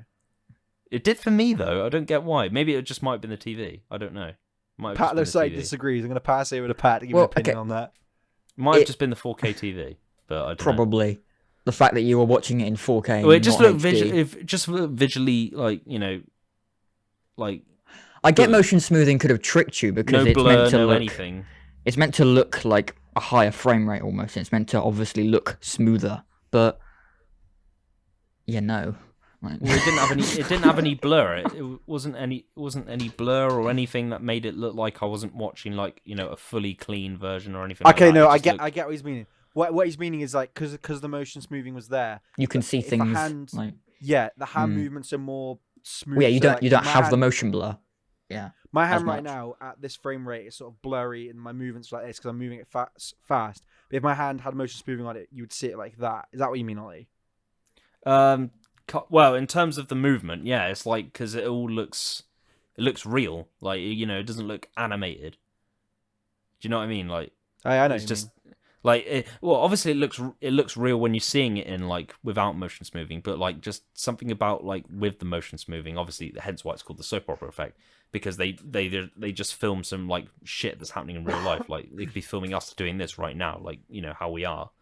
Yeah, this ain't motion smoothing. This is Fucking the hell. opposite. Me shitting on every soap opera that was ever made because they're shit. Patrick- Should be called Patrick's- shit operas.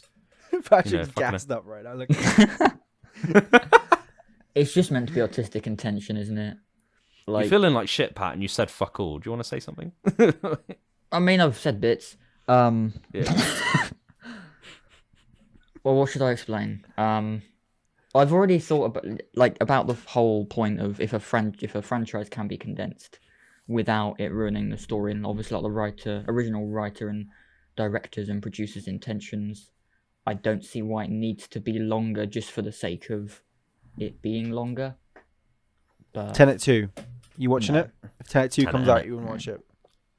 Tenet in it. all Tenet of- 2, starring Dom from Fast and Furious. Tenet in it. In it. Like, In it. Tenet in it. It's not called Tenet 2. As Tenet. more series come out, they just add to Tenet. Ollie's rhymes. So it's just Tenet, Tenet. In it. That means it's Tenet 6. In it. yeah, the whole point of Sorry. these films is they're meant to be like 2 hours of just experience, basically. 2 hours of fucking Doctor Inception Strange. 2 hours of Yeah. unhearable dialogue. Yes. Yeah. Yeah. 40 True. seconds of logo. No, piss off. Get out of this. Fucking Silver ew. Sins. Ew. Everything wrong with ew. 40 seconds of logo, unnecessary. Everything. Literally, I was watching his Deathly Hallows Part 2 video, and like literally I realised how shit he actually is in terms of like what he says. Like, the things that he's arguing against, like, it's explained in if you actually like watched the story properly, like some of the stuff he's like, because there's a moment where Harry's in the room of requirement and he's like, why didn't you tell her? And then he's like, tell who? But literally the line Harry says in the actual film after that is Bellatrix, because he's talking to Draco about something regarding an earlier conversation. But like, instead of actually listening to that part, the guy who's like doing the video is like, tell who? He literally says it in the next line. You See, Ollie, fucking asshole. I reckon he Jeremy sins from it. Cinema Sins watches movies with motion smoothing on. He seems like that kind of guy. to watch is it. that a crack at it being shit? No. Well,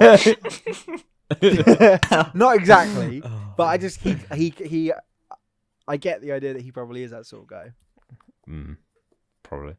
Everything wrong with Cinema Sins is everything. I hate Cinema Don't make me feel shit for wanting to do it, but yeah, like. Yeah. I was gonna say you watch a movie however you like. If you want to watch it, I on mean, your I phone, do kind of want to buy a 4K TV just for the purpose of watching stuff with motion smoothing. Please don't buy it just for that reason. Experience a movie in its crisp quality on the biggest screen you can get. Chris Pratt Prime. What? Okay, That's one thing I was the gonna ask: what's the weirdest device you've ever watched a movie on? Because I've literally watched I know a yours. movie on my clock. I watched Tenet on my clock. I thought you said you watched Tenet on your clock.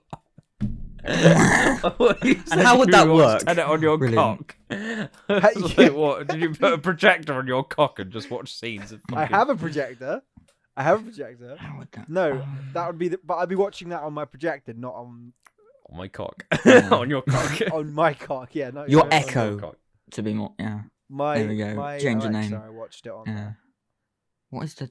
I guess. Yeah, What's the weirdest. aspect ratio of an Alexa? What is the weirdest one? Probably portable DVD player. Oh, that's not really weird. I was gonna yeah. say that that was gonna be my one, twat. But no, that's not weird. Well, they're not. 'cause, They're you know, not weird because expensive. that's yeah, exactly. That's the Just part. when I was Like, like, that's like yeah. saying like it's weird that a car's wheels move the car because It's a weird that's that you what put it's bread for. in a toaster. What does it come out with, Ollie? Is it bread or toast? Comes out as toast, burnt bread toast.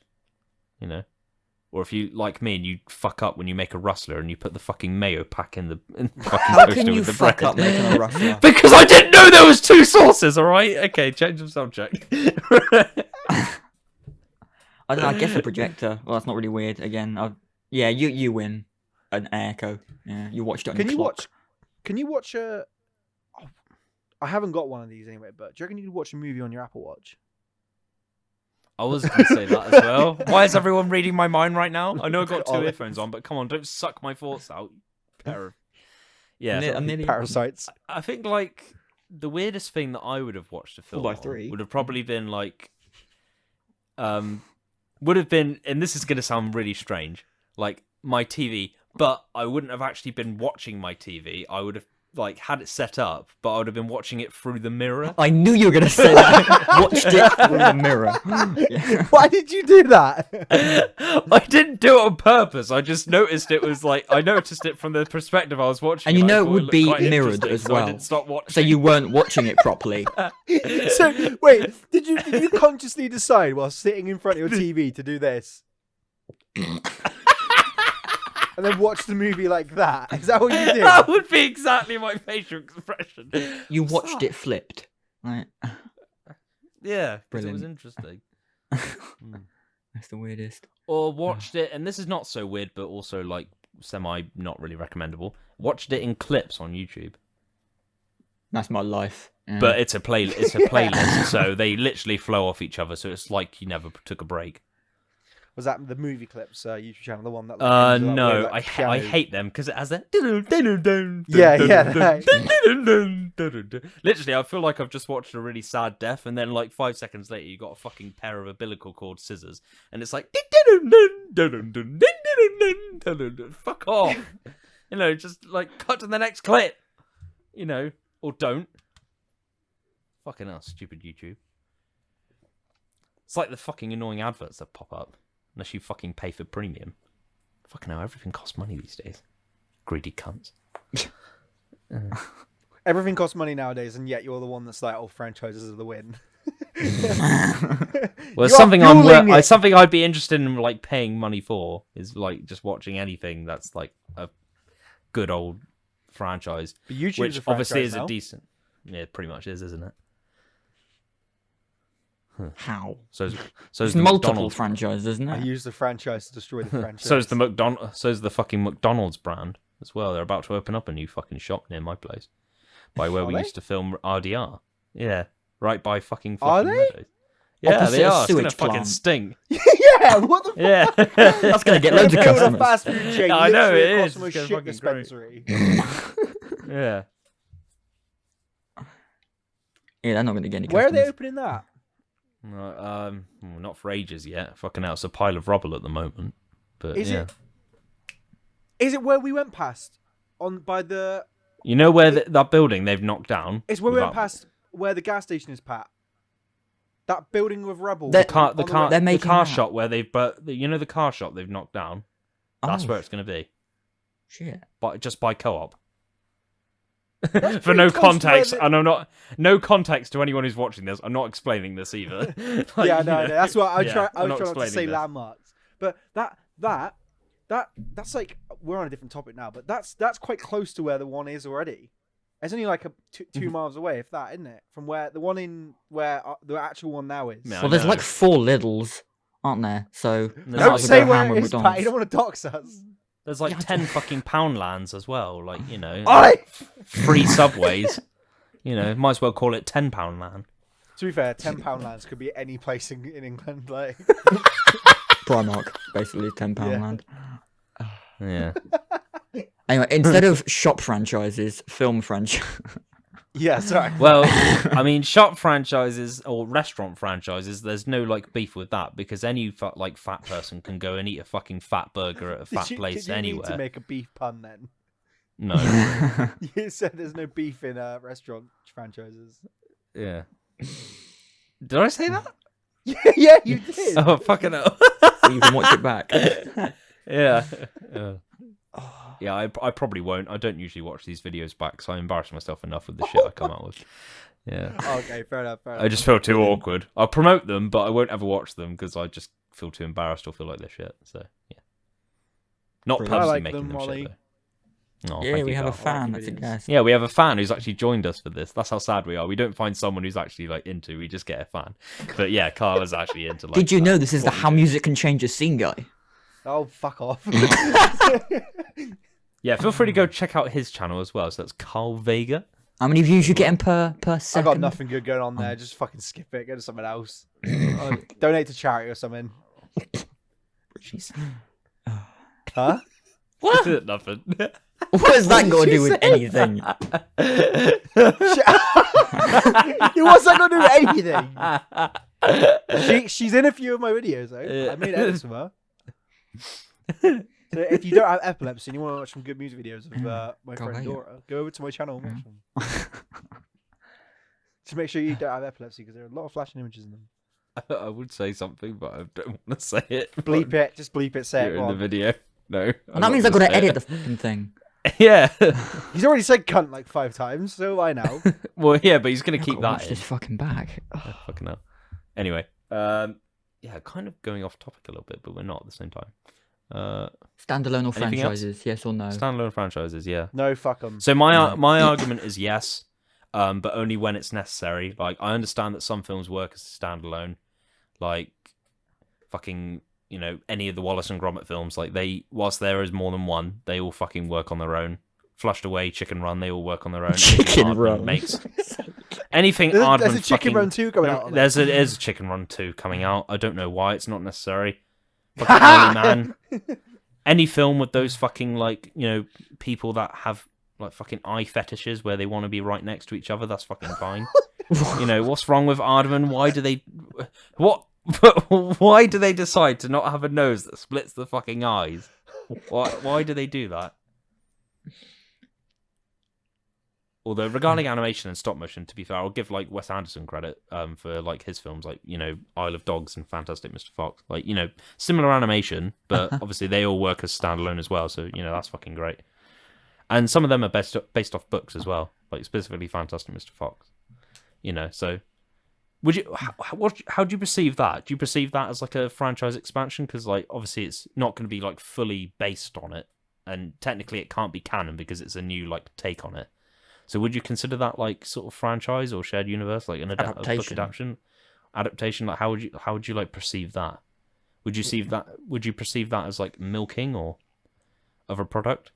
Well, By that's just making it something adapting, like different? loads of standalone films are. So basically, any standalone film is adapted in some sense, or you know, inspired or made. So.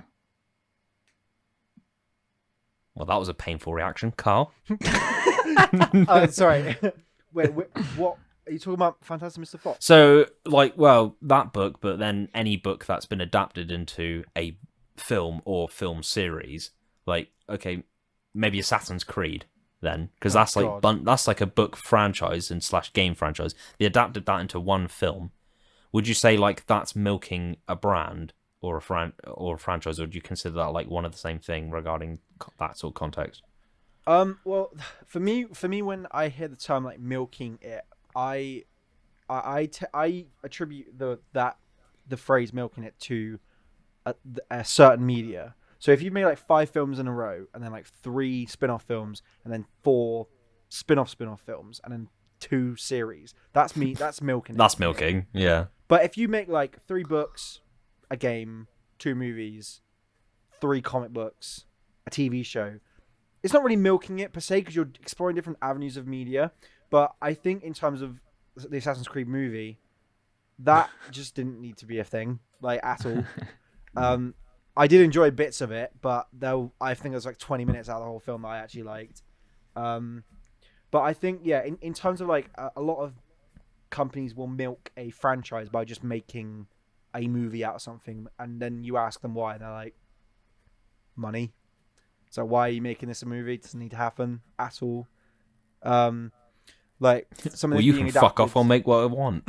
Yeah, yeah. But like something that's being adapted right now into a movie, into a TV series that does not need to be a TV series is the video game The Last of Us. They're making that into a TV series, and I don't know why, because for me the idea of an adaptation is it needs to be something different, because when you have like, so a lot of people gave Civil War, the MCU movie, Captain America Civil War, a lot of heat because it's so different from the Civil War comics. But I think the Civil War, the movie, is good because of that. It's not the Civil War comics. It's something different. They took the ideas and the bare bones kind of concepts of what happens in the Civil War comics and applied it to the MCU, and I thought that it worked well.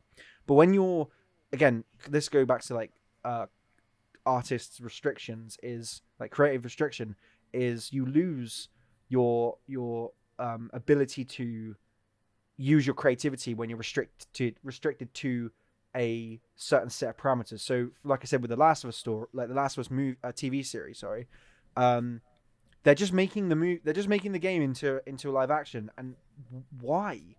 Like, do something different. You've got like this amazing story, this amazing world to explore, and you're just choosing to make the same thing that we've seen in the game in a movie now. You're not taking the characters any further, really. You're just putting them on screen in live action. It's gonna cost hundreds of millions of dollars to make this series, and people are gonna fucking hate it because it's not the game, and it's just something that doesn't work, which is weird because I'm giving up that shit, and most and if not all of the movies and short films I've made in the past couple of years have been adaptations and inspired by video games. They've been live action versions of those, like Assassin's Creed. We did an Assassin's Creed video. We did like live action Marvel stuff. But to our credit, as much as they weren't greatly, in my opinion, now, I didn't think the execution on them was very good, because you always change and think that you're better than yourself like a couple of years later. But at least we did something different. We didn't just copy the game or the comic books. We could have easily just gone, well, we're going to make an MCU series. Let's just copy like the MCU and have it be this. But me and Ollie, we really wanted to. Well, I was just going to say that, to me and your credit, when we sat down and thought about our MCU, me and Ollie's first thing was, we're going to set it after the Battle of New York, and all the Avengers are going to be disbanded except from Captain America and Black Widow, and he's going to have to rebuild his team. And a lot of the people we were working on back then were like, why are you doing that? That's so different. And our answer was, that's why we're doing it, because it's so different. God. Yeah, what like... were you going to say? Sorry. I can't... I'm trying to think now. I almost Oh, lost it. Fuck. Going back to your Civil War thing, just whilst I'm thinking about it, like... I know this kind of contradicts what I was like saying earlier, but like that as a film, like, because they tried to, like you were saying, like, with all the stuff they got in the MCU, like adapting that, and based off like story, smells good, story wise, like from the comics. Like when I watched that film back, that kind of felt like really like, down to earth and grounded, like in a Joker sort of way. Like, all the characters are like established as part of like almost the real world by that point. Like, it was a very political story because that's what the Captain America films are. Like that almost could work without any of the context of the previous two films or any of the other MCU films, because even though they're explained, like it's like the legend with the Krayt twins, like, all the events of like what they've actually been through in real life, that's all explained. Obviously all the past tense stuff as well. Like you'd have someone going on a wikia writing that down, like, oh, it's mentioned that they did this. Like, you could have that sort of thing with the Civil War if it was its own film. Like, there's a scene where like Tony Stark's referencing like something he did in Iron Man 3, and then there's like, a wikia page where it's like talking on, trivia, like, oh, in the timeline, a couple of years ago, it's not specified when. Obviously we know it's 2013. he destroyed all of his Iron Man suits to protect someone he's currently not with. Just some added context for the story. Like, the Russo brothers are really great directors as well, and obviously they did Cherry, which works as a standalone story as well. You know, they can make pretty good stuff, and stuff that doesn't necessarily need context for, like, other bits of information. Like, obviously, Infinity War and Endgame had to work, like, together because, you know, they ended Infinity War with the purpose of needing to make Endgame. But to be fair, when I came out of the theatre in Infinity War, I thought, fuck, is that it? 10 years, that's what we've been waiting for. You know, Stark stranded on space is going to die, everyone's dust. You know, and the Avengers lost against, like, the threat that they've been building up for the last, like, 6 years. Is Avengers 4 even real? Is that even happening? Or did I just, like... Because I think... Did you not think that there was going to be another part to it? I heard about it, but with me, it's things like, unless they release a trailer and I see it anywhere other than the internet, I think it's fake. Even though when you watch a trailer, like, clearly visually it's real, you know. But, like, just, and everyone's obviously talking about it, but, like, for me, it's like almost like grief when you don't believe, like, you know, someone's passed away. Like, you know, you have the whole denial. Like, that's how I am with anything that comes out online. You know, like, because I look at it and I think that's not true. That's fake. That's rubbish. Like, you know, I'll let that cloud my judgment. And, you know, like, I'd watch the Fast 9 trailer and I think, well, this isn't real because I've not seen this anywhere but here. But when I saw it in the cinema, I knew that whilst it was still intended to come out back last year, like, you know, that's when I accepted, oh shit, this is real. You know, I was the Cornelius Fudge. Oh shit, Voldemort's back. You know, that's the mindset I get when I finally see something other than a fucking laptop or phone on YouTube, and I accept that something's actually, like, fucking real. Yeah, pretty much. I get that. Yeah. What was the? I can't remember what the tangent was on that adaptation. Basically, what I was getting at was, like, the whole idea of, so you got the Fantastic Mr. Fox book. And the Assassin's Creed books or whatever. Oh yeah, books like Harry Potter, Maze Runner, Hunger Games, whatever. Like, and it's adapted into a film or TV show episodic version of that. Would you consider that, like, in the same sense of, like, making sequels to anything, like, as an expander of that world or that franchise? Because there's no point in making a story in a different way unless you're going to add something new to it or put exactly like a new perspective in it, because like, if you're just doing a visual representation of it, which is the only thing you can add that's new, that's only going to be so interesting.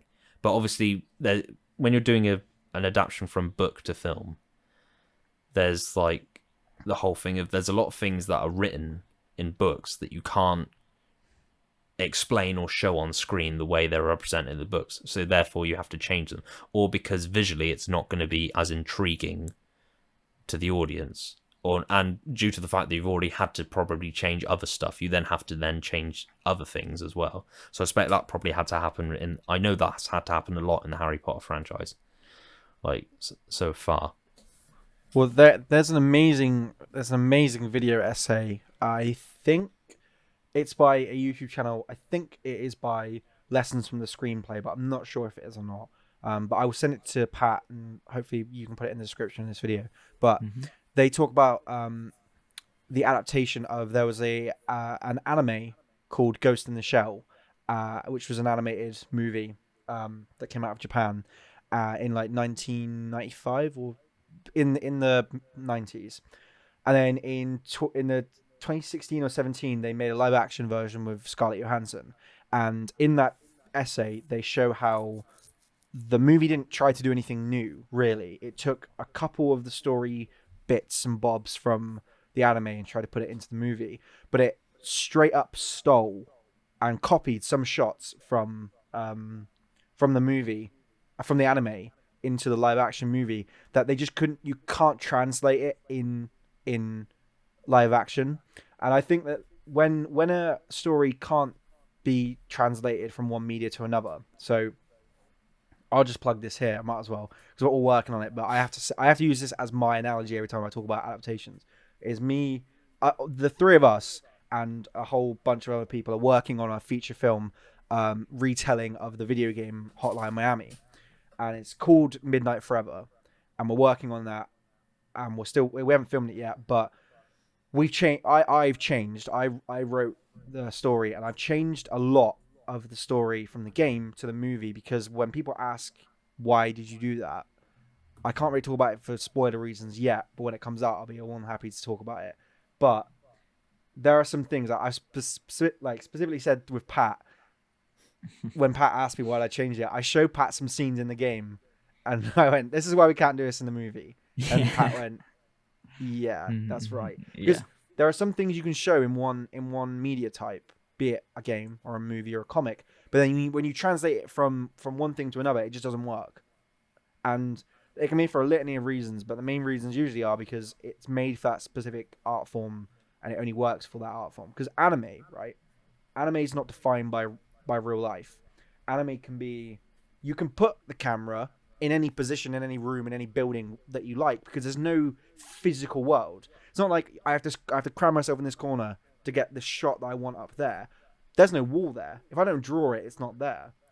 But with real life, you have to try and recreate those sort of like I don't know how to say it, but like non-fiction shots. Yeah, like how Pat, like you're a DP, you're a cinematographer. Like if I came to you with like a bunch of like very impossible shots from anime or cartoon or animation that like, so for example, like How to Train a Dragon, like live action, a lot of those scenes that were animated would be CGI. So you're taking one art form that's animation, CGI full animation, putting it in real life, and then CGIing that again. So, for example, like the Lion King movie. Did you watch the remake of that, Ollie? I have not, no, but I've seen the trailer for it, and they've basically released the trailer that has all the same shots that they've basically done from the 2D animated version. Why does that? Why did that need to happen? Like, the Lion King was already cartoon. They just changed it from cartoon to CGI. In a more, they did it with like a live action kind of like aesthetic to it. So like, you know, obviously if there's no human characters in it, are there? No, there's no human characters in Lion King. But like the fact is, if there were, they'd be like actual, you know, real actors playing, you know, live action characters rather than like, you know, animated humans is the point. And that's the sort of aesthetic that they wanted to like give it, rather than make it look like a, you know, fucking Scoob or whatever. Yeah, true. This is gonna sound stupid, but okay, no, but it's gonna sound stupid. But you just brought up a good point as well. Is the reason why the Lion King works as a cartoon is because in real life, lions don't talk, and then when you make that in live action and a lion's talking, if a lion is speaking and Donald Glover's voice is coming out, it's a bit weird and trippy. But then you made a good point of.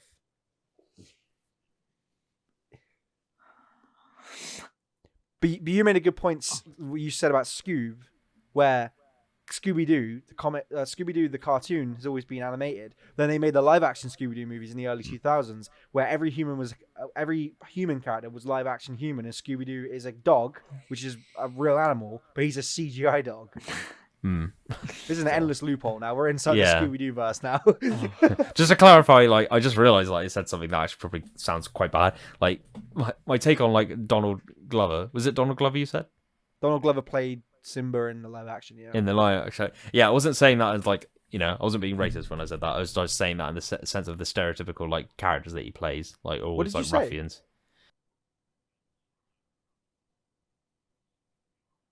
Or something like, you know, that I realize that sounds actually quite shit, you know. Yeah, cut that. No, like what I meant by that is just like the characters that he stereotypically plays. I was thinking of like his character in Spider-Man: Homecoming. I was thinking of Prowler because he plays Prowler in Spider-Man: Homecoming, so like he's, you know, a thief and a criminal in that sense. Yeah, I wasn't being. I understand. I get it. For anyone who watched that and thought, you know, what the fuck, you've just said something really racist and it's literally just gone over everyone's head. You know, like, you know, we're savage cunts with dark humor, but you know, we're not horrid. We're not Riot Russell fucking haters. Yeah, true. Might want to cut that. Yeah, because I think that if you are going to adapt an animation or anime in any way, some just can't or shouldn't. And again, like Scooby-Doo, you have the dog is like, why not just do the rest? Like, but yeah, there are just some that shouldn't become, and are just like, they need to reimagine. If they're going to do it, they need to like do what you would do with like an adaptation or something. You need to just change your story slightly, change the outcomes, instead of just literally just changing the physical material of it from that's an anime to now it's CG live action. It's literally Lion King. Lion King live action is still an animation. Well, that's like, that's what I mean. That's literally what I was saying. Like our adaptation of Hotline Miami, when we get around to filming that, is so from the story inherently different because we're not trying to follow the game. Because if we were following the game, we'd be so restricted because we don't have the creativity. We're just going to copy something that's already been made and put it in live action. It's not going to come out the way we want it to be, and it's not going to make sense as a movie because it's made for a game is made usually, unless the game is like a narrative-based game, like The Last of Us is, God of War is, like any game with like a narrative story could be made into a movie. Okay, fine, but with a game where you, as the character, have to make choices and you have to control your character, that's not like something you can adapt into a story because you're not in control of your movie character. Unless it's like an interactive movie like Bandersnatch, you're not in control of your character's movements. You can't decide where Star-Lord goes in the scene. Like, for example, me and Ollie and anybody watching Infinity War would have decided for Star-Lord to not punch Thanos in the face when Mantis was on top of him, because then they'd have gotten the gauntlet off. But when Game over. Yeah, exactly. But when you're adapting something from a media that needs to be changed, I think that the best thing to do is embrace it. Don't shy away and be afraid that you're gonna upset some fans by doing something different. I think you should be more afraid that you're gonna upset fans by not doing enough to change it. Because especially if you're paying for a movie that's just the same movie but it's just in a different graphics quality, it's like buying an upgrade from like the PlayStation 4 version of something to a PlayStation 5. The graphics are better, the acting and the performance might look better, the soundtrack might have improved, but you're watching the same thing again and you've already seen it and you're getting duped out of money. Like, talking about franchises, Disney are now just going, you've seen our old films, we're just going to fucking upgrade the graphics and then watch it again for this price. Literally Dumbo. He's still animated. Before remembering that, because that's one of those like rare films that I like forget exists because of how stupid the fucking name is. The only thing I remember from that movie is the fact that on the press tour, Danny DeVito fell over on stage. You got to put that in now, Pat. Yeah. Danny DeVito tripped over on stage. No caps. It's the whole Madonna thing. No caps. Who are you? What do you want? Did you say Madonna or Edna Mode? Well, no, the whole was it like Madonna 2015 Music Awards?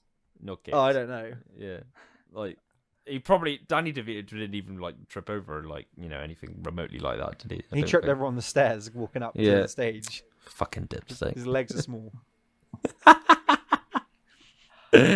Fucking hell. Gives a whole new meaning to the whole thing from Miranda. I'm big, you're small. Fucking trips over because he can't even get his feet over the fucking stairs. Do you mean Matilda? Manilda. Yeah, Matilda. Manilda.